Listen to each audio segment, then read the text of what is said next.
নির্বাচনে পাশে থাকার আশ্বাস ইউরোপীয় ইউনিয়নের। আগের মতো পাতানো নির্বাচন হবে না, ফের বললেন সিইসি।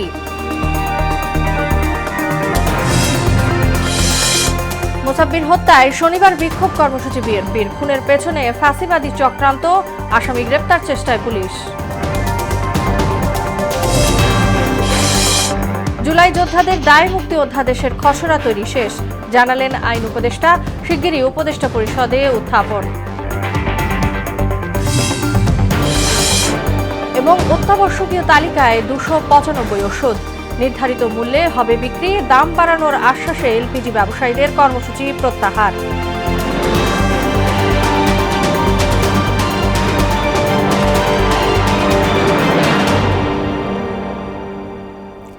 আসসালামু আলাইকুম, স্বাগত মোহনা সংবাদে। শুনছিলেন শিরোনাম, পুরো সংবাদের সঙ্গে আছি তাসনুভা বিনতে তাহের।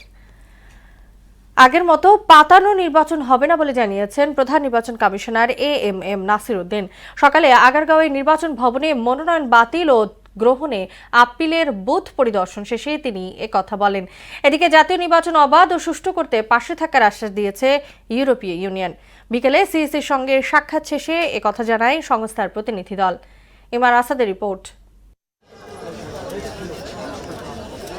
আপিল দায়েরের চতুর্থ দিনে দেশের বিভিন্ন প্রান্ত থেকে ইসিতে আসতে শুরু করেন আবেদনকারীরা। রিটার্নিং কর্মকর্তার সিদ্ধান্তের বিপরীতে অঞ্চল ভিত্তিক 10টি বুথে আপিল আবেদন জমা দেন তারা। কমিশনের কাছে ন্যায় বিচার পাওয়ার আশা তাদের। অন্যান্য আসনে পাতি দেখছি ঋণ খেলাপি আছে, ইনকাম ট্যাক্সে ফাইলের ত্রুটি আছে, হলফনামার তথ্য গোপন করছে, অসংখ্য মামলা আছে। এগুলির পরেও কিন্তু তাদের মনোনয়নপত্র বৈধ ঘোষণা করা হয়েছে। আমার কাছে ভোটের মাঠ যার যার যোগ্যতা অনুযায়ী যে প্রার্থী ভালো হবে তারা অবশ্যই জনগণ ভোট দেবে, এবং যে প্রার্থীর এলাকার পরিস্থিতি বিবেচনা থাকবে, যার সন্ত্রাসী বাহিনী থাকবে না, কোনো খারাপ লোকজন তার পাশে থাকবে না, সাধারণ জনগণ থাকবে। আমরা এটা দাবি জানাই নির্বাচন কমিশন সহ ইন্টারিম সরকারের কাছে যে আমাদের একটা সুন্দর নিরপেক্ষ নির্বাচন যেন আমাদেরকে উপহার দেয়। এদিকে আপিলের বুথ পরিদর্শন করেন সিইসি, জানান পাতানো নির্বাচনের সুযোগ নেই। কোথাও নমিনেশন ফাইল করতে গিয়ে মারামারি হয়েছে, কোনো গোলমাল হয়েছে, ভায়োলেন্স হয়েছে, এমন কোনো তথ্য আমরা পাইনি। এটা একটা ভালো দিক। এবং এই যে এখানে যে আপিলে যে সবাই আসছে আমাদের, এটাও তো একটা বড় প্রমাণ যে মানুষ যে কত আগ্রহী নির্বাচনের জন্য, কত আগ্রহী, এটাও একটা বড় প্রমাণ। ইউরোপীয় ইউনিয়নের 4 সদস্য প্রতিনিধি দল সাক্ষাৎ করে সিইসির সঙ্গে। এ সময় তারা সুষ্ঠু নির্বাচনে বাংলাদেশের পাশে থাকার প্রতিশ্রুতি দেন। taking place together with a referenda, which is also a challenge, of course, for the Electoral Commission, but I hope they will deal with this in an appropriate way. আপিলের চতুর্থ দিন শেষে আবেদনের সংখ্যা 400 ছাড়িয়েছে। অন্যদিকে বর্তমানের মাঠ প্রশাসন দিয়ে সুষ্ঠু ও গ্রহণযোগ্য নির্বাচন করা সম্ভব বলে জানান মন্ত্রিপরিষদ সচিব ডক্টর শেখ আব্দুর রশিদ। দুপুরে গণমাধ্যমের সঙ্গে আলাপকালে তিনি কথা জানান। আমরাও চেষ্টা করব, যদি আমাদের কোনো ত্রুটি থাকে আমাদের মাঠ প্রশাসনে বা অন্য কোনো লেভেলে, আমরা সেটা সমাধানের চেষ্টা করব। প্রত্যেকটা কেসই মেরিটের ভিত্তিতে আমরা সিদ্ধান্ত নেব। দলীয়করণের অভিযোগে নির্বাচন কমিশন ডিসি রদবদলের সিদ্ধান্ত নিলে সরকার সহায়তা করবে বলেও জানান তিনি। নির্বাচন কমিশন যদি কনভিন্সড হয়, তারা যদি মনে করেন যে রদবদল প্রয়োজন, তাহলে তারা বলবেন, তখন আমরা সেটা বিবেচনা করব। এমআর আসাদ, মোহনা সংবাদ, ঢাকা। ফাঁসিবাদের দোসররা এখনও ষড়যন্ত্রে লিপ্ত, তা মোসাব্বির হত্যার মাধ্যমে প্রমাণ হয়েছে বলে মন্তব্য করলেন বিএনপির স্থায়ী কমিটির সদস্য সালাউদ্দিন আহমেদ। তবে একে বিচ্ছিন্ন ঘটনা আখ্যা দিয়ে এর প্রভাব নির্বাচনে পড়বে না বলেও জানান তিনি। গুলশানে বিএনপি চেয়ারপারসনের কার্যালয়ে সাংবাদিকদের সঙ্গে আলাপকালে তিনি এসব কথা বলেন। এদিকে সিসি ক্যামেরায় ফুটেজ পর্যবেক্ষণ করে আসামিদের গ্রেপ্তারের চেষ্টা চলছে বলে জানিয়েছে পুলিশ। সুরাইয়া মনির রিপোর্ট। গুলশানে বিএনপি চেয়ারপারসনের কার্যালয়ের সামনে সাংবাদিকদের মুখোমুখি হন দলের স্থায়ী কমিটির সদস্য সালাউদ্দিন আহমেদ। নির্বাচনের বৈতরণী খুব সহজভাবে পার করতে পারবো। এ সময় তিনি বলেন, স্বেচ্ছাসেবক দল নেতা আজিজুর রহমান মোসাব্বিরের হত্যার মধ্য দিয়ে প্রমাণ হয়েছে ফ্যাসিবাদের দোসররা ষড়যন্ত্রে এখনো সক্রিয়। দেশের উত্তরাঞ্চল সফরের মধ্য দিয়ে বেগম জিয়ার রুহের মাগফিরাত কামনায় দোয়া চাইবেন বিএনপি ভারপ্রাপ্ত চেয়ারম্যান তারেক রহমান। ছাত্র গণ অভ্যুত্থানের শহীদদের যথাযথভাবে শ্রদ্ধা নিবেদন করা, এটা আমাদের দায়িত্ব, জাতীয় দায়িত্ব। আমাদের নেতা বিএনপির ভারপ্রাপ্ত চেয়ারম্যান অনেক আগেই সেটা করতে চেয়েছিলেন, কিন্তু বিভিন্ন কারণে আমাদের এখনো সেই যাত্রাটা সম্ভব হয়ে ওঠেনি। এই শহীদদের প্রতি বিনম্র শ্রদ্ধা নিবেদন করা এবং তাদের কবরে জিয়ারত করা, এটা জাতির প্রত্যাশা। এদিকে নয়াপল্টনে কেন্দ্রীয় কার্যালয়ের সামনে মুসাব্বিরের নামাজে জানাজা অনুষ্ঠিত হয়। এর আগে হত্যাকারীদের 24 ঘন্টার মধ্যে গ্রেফতারের দাবি জানিয়ে শনিবার বিক্ষোভ কর্মসূচি ঘোষণা করেন ঢাকা মহানগর উত্তর বিএনপির আহ্বায়ক আমিনুল হক। একটি ষড়যন্ত্রকারী মহল, তারা নির্বাচনকে বানচাল করার জন্য এই ধরনের হত্যাকাণ্ডের সাথে তারা জড়িত হচ্ছে। আমরা খুব দৃঢ়ভাবে বলতে চাই, এই অন্তর্বর্তীকালীন সরকার আপনারা আইন শৃঙ্খলা নিয়ন্ত্রণে রাখতে ব্যর্থ হচ্ছে। আমি আপনাদের কাছে আহ্বান করি, আগামী 24 ঘন্টার ভিতরে এই হত্যাকারীদেরকে আইনের আওতায় এনে তাদেরকে দৃষ্টান্তমূলক শাস্তির ব্যবস্থা করবেন। এছাড়া মুসাব্বির হত্যার ঘটনায় অজ্ঞাতনামা 3 থেকে 4 জনকে আসামি করে তেজগাঁ থানায় মামলা দায়ের করা হয়েছে। ঘটনার প্রেক্ষিতে নিহতের স্ত্রী বাদী হয়ে তেজগাঁ থানায় একটি মামলা দায়ের করেছে। অন্যদিকে মুসাব্বির হত্যার সিসি ক্যামেরার ফুটেজ পর্যবেক্ষণ করে আসামিদের গ্রেফতারের চেষ্টা চলছে বলে জানিয়েছে পুলিশ। আমরা ঘটনাস্থলে সিসিটিভি ফুটেজ সংগ্রহ করেছি, সেটা বিশ্লেষণ করেছি এবং ঘটনায় যারা জড়িত সম্ভাব্য তাদেরকে সিসিটিভি ফুটেজ বিশ্লেষণ এবং গোয়েন্দা তথ্যের ভিত্তিতে শনাক্ত করার জন্য চেষ্টা চালিয়ে যাচ্ছে। সুরাইয়া মুন্নি, মোহনা সংবাদ, ঢাকা। জুলাই যোদ্ধাদের দায় মুক্তি অধ্যাদেশের খসড়া তৈরি করেছে আইন মন্ত্রণালয়। শিগগিরই এটি অনুমোদনের জন্য উপদেষ্টা পরিষদের বৈঠকে উপস্থাপন করা হবে বলে জানিয়েছেন আইন উপদেষ্টা ডক্টর আসিফ নজরুল। বৃহস্পতিবার বিকেলে সামাজিক যোগাযোগ মাধ্যমে দেয়া এক পোস্টে এমনটা জানিয়েছেন তিনি। জুলাই যোদ্ধাদের দায় মুক্তি শীর্ষক ওই পোস্টে আইন উপদেষ্টা লিখেছেন, জুলাই গণ অভ্যুত্থানকালে ফ্যাসিস্ট শেখ হাসিনার খুনিদের বিরুদ্ধে তারা যে প্রতিরোধমূলক কার্যক্রম করেছিল সেজন্য তাদের দায় মুক্তি দিয়ে আইন প্রণয়নের প্রয়োজন রয়েছে। শতাধিক গুম খুনে মানবতাবিরোধী অপরাধ মামলায় অবসরপ্রাপ্ত মেজর জেনারেল জিয়াউল আহসানের বিরুদ্ধে সাক্ষ্য দেবেন সাবেক সেনাপ্রধান ইকবাল করিম ভূঁইয়া। দুপুরে আন্তর্জাতিক অপরাধ ট্রাইব্যুনাল 1-এর চেয়ারম্যান বিচারপতি গোলাম মর্তুজা মজুমদারের নেতৃত্বাধীন 2 সদস্যের বিচারিক প্যানেলকে কথা বলেন চিফ প্রসিকিউটর মোহাম্মদ তাজুল ইসলাম। এছাড়া আসামির বিরুদ্ধে অভিযোগ গঠনের আবেদন করেন তিনি। পরে আদেশের জন্য 14 জানুয়ারি দিন নির্ধারণ করেন ট্রাইব্যুনাল। 295টি অত্যাবশ্যকীয় ওষুধের তালিকা ও মূল্য নির্ধারণ করেছে অন্তর্বর্তী সরকার। আর এ শিল্পে নেতিবাচক প্রভাব না পড়ার স্বার্থে বাকি সকল ওষুধের দাম নির্ধারণের জন্য দেয়া হয়েছে 4 বছর সময়। বৃহস্পতিবার উপদেষ্টা পরিষদের বৈঠক শেষে এসব তথ্য জানানো হয়। বিস্তারিত জানাচ্ছেন নাহিদ সিরাজ নিম্মি। চিকিৎসা ব্যয় কমাতে ওষুধের দাম নিয়ন্ত্রণে আনার অংশ হিসেবে উপদেষ্টা পরিষদের নিয়মিত বৈঠকে 295টি অত্যাবশ্যকীয় ওষুধের তালিকা ও মূল্য নির্ধারণ করা হয়েছে। তেজগাঁও প্রধান উপদেষ্টার কার্যালয়ে এই বৈঠক অনুষ্ঠিত হয়।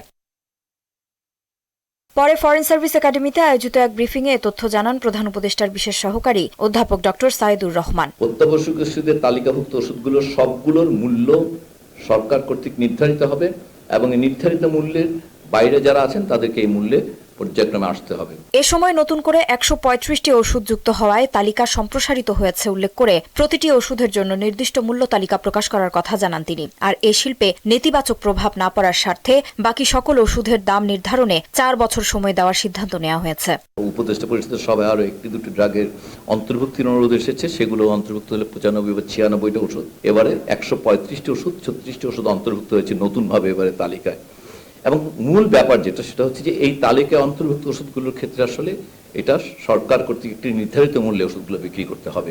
এ সময় প্রধান উপদেষ্টার প্রেস সচিব শফিকুল আলম জানান, উপদেষ্টা পরিষদের বৈঠকে 4টি নতুন বিষয়ে সিদ্ধান্ত এসেছে। শিল্পকলা একাডেমিতে বিভাগের সংখ্যা বাড়িয়ে 9 করার পাশাপাশি রাবার শিল্পে প্রথমবারের মতো 6 কোটি টাকা আয় হয়েছে বলেও জানান তিনি। ডিপার্টমেন্টের সংখ্যা কম ছিল, এখন এটা বাড়ানো হয়েছে, এখন 9টা ডিপার্টমেন্ট থাকবে সরকার কর্তৃক। আপনারা জানেন যে শিল্পকলা একাডেমির যে বোর্ড আছে সেখানে এখন সরকার আমাদের যা নৃগোষ্ঠী যারা আছেন তাদের মধ্যে থেকে একজনকে নিয়োগ করতে পারবেন, এটার একটা বিধান রাখা হয়েছে। এছাড়া স্বেচ্ছাসেবক দলের সদস্য সচিব মুসাব্বির হত্যার আসামিদের গ্রেপ্তারের চেষ্টা চলছে বলেও জানানো হয় ব্রিফিংয়ে।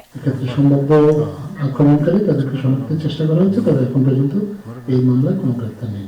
নাহিদ সিরাজ নিম্মি, মোহনা সংবাদ, ঢাকা। এলপিজি সিলিন্ডারের দাম বাড়ানোর আশ্বাসে বিক্রি বন্ধের সিদ্ধান্ত প্রত্যাহার করেছে এলপি গ্যাস ব্যবসায়ী সমিতি। নতুন দাম নির্ধারণে বিইআরসিকে আহ্বান জানান তারা।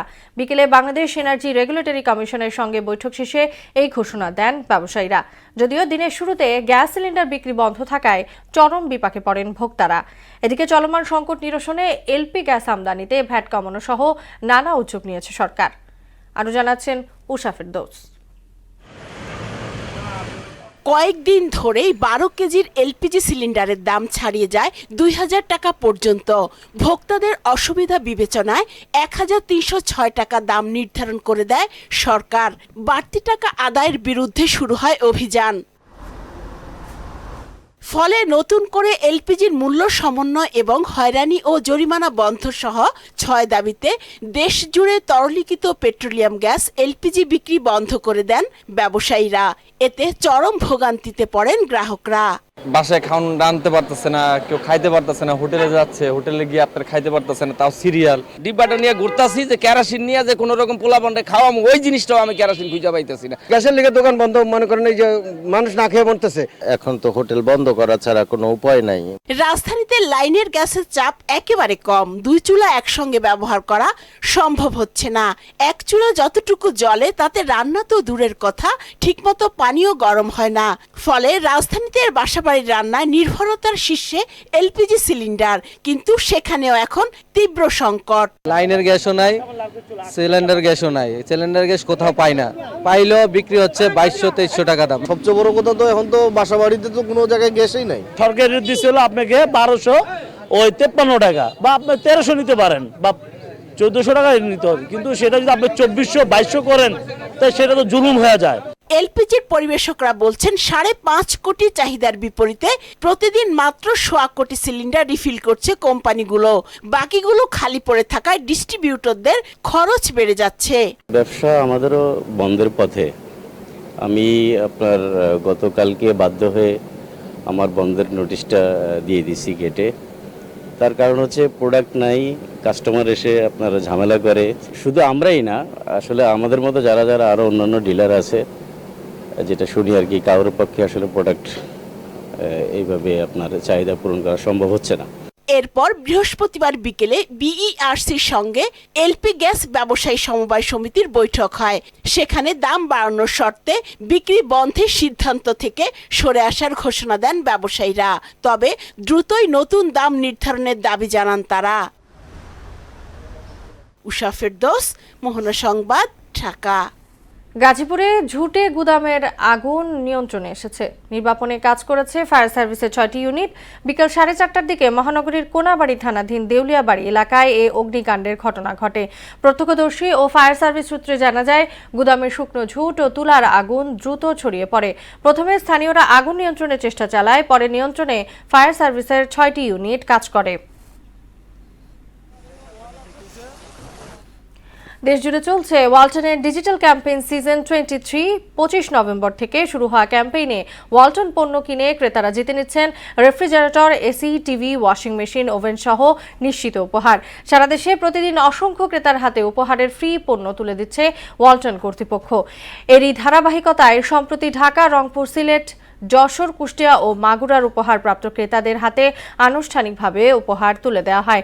সম্প্রতি রাজধানী ঢাকা সহ সংশ্লিষ্ট জেলায় আয়োজিত পৃথক অনুষ্ঠানে ক্রেতাদের হাতে উপহার সামগ্রী তুলে দেন জনপ্রিয় চিত্রনায়ক এবং ওয়ালটনের senior executive director Amin Khan.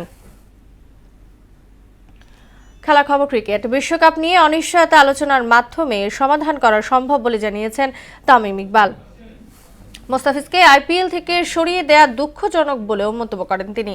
অন্যদিকে খেলাধুলাকে পেশা হিসেবে প্রতিষ্ঠা করা এবং তৃণমূল থেকে প্রতিভাবান খেলোয়াড়দের রাষ্ট্রীয়ভাবে দায়িত্ব নেওয়ার পরিকল্পনার কথা জানালেন সাবেক ফুটবলার ও বিএনপির ক্রীড়া বিষয়ক সম্পাদক আমিনুল হক।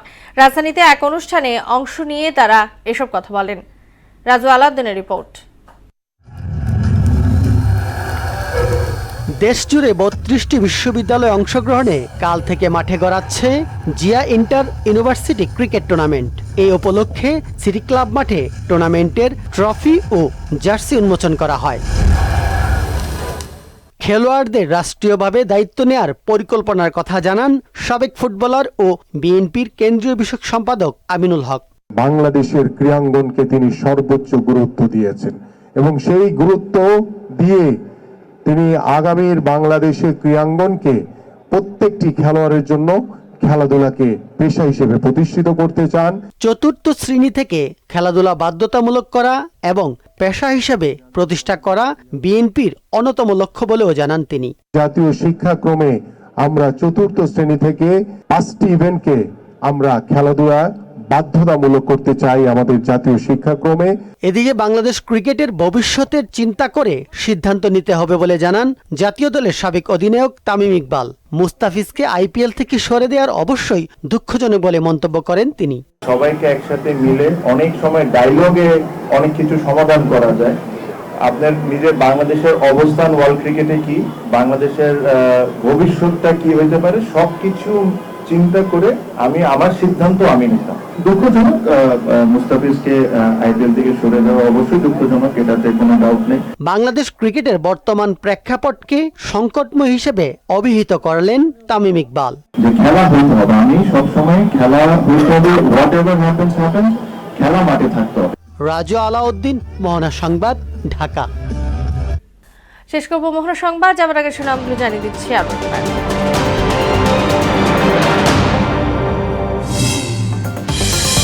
সুষ্ঠু নির্বাচনে পাশে থাকার আশ্বাস ইউরোপীয় ইউনিয়নের। আগের মতো পাতানো নির্বাচন হবে না, ফের বললেন সিইসি। মোসাব্বির হত্যায় শনিবার বিক্ষোভ কর্মসূচি বিএনপির। খুনের পেছনে ফ্যাসিবাদী চক্রান্ত, আসামি গ্রেপ্তার চেষ্টায় পুলিশ। জুলাই যোদ্ধাদের দায় মুক্তি অধ্যাদেশের খসড়া তৈরি শেষ, জানালেন আইন উপদেষ্টা। শিগগিরই উপদেষ্টা পরিষদে উত্থাপন। এবং অত্যাবশ্যকীয় তালিকায় 295 ওষুধ, নির্ধারিত মূল্যে হবে বিক্রি। দাম বাড়ানোর আশ্বাসে এলপিজি ব্যবসায়ীদের কর্মসূচি প্রত্যাহার।